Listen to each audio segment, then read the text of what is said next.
তোর নাম কিতা? রাজ কিতা? বাড়ি কই? বাবার নাম কিতা? বয়স কত? শুরু কিতা লিয়ে করছিলে?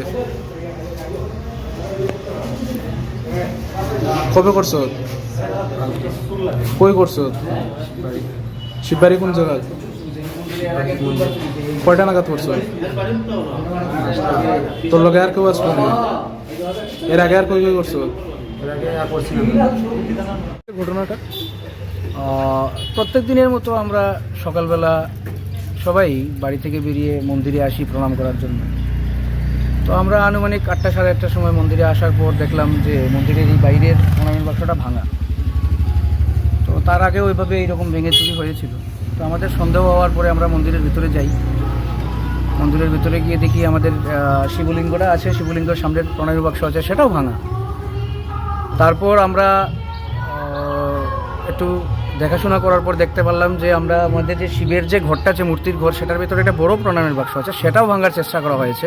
যদিও সেটা থেকে কিছু নিতে পারেনি, কিন্তু বাইরের এই দুটো প্রণামের বাক্স থেকে চুরি হয়েছে। আনুমানিক 3-4 হাজার টাকা হবে।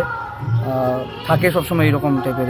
আপনারা কি থানায় খবর দিয়েছিলেন? হ্যাঁ, তার সঙ্গে সঙ্গে আমরা থানাতে খবর দিয়েছিলাম। তো থানার থেকে স্টাফরা এসছে, তারা অবজারভেশন করে গেছেন। আর দেখা যায়। আপনাদের কি মনে হয় কটা নাগাদ চুরিটা হতে পারে? অ্যাকচুয়ালি সেটা তো পারফেক্টলি বলা যাবে না, কিন্তু ধারণা শেষ রাতের দিকেই চুরি হতে পারে। 3টে থেকে 5টা, এই টাইমে তো মানুষ ঘুমে থাকে বেশি। তারপর থেকে তো সবাই উঠে যায়, মর্নিং ওয়াকে বেরিয়ে যায়, সেটাই হতে পারে আর কি। এমনিতে আপনারা কি কাউকে কিছু সন্দেহ করছেন?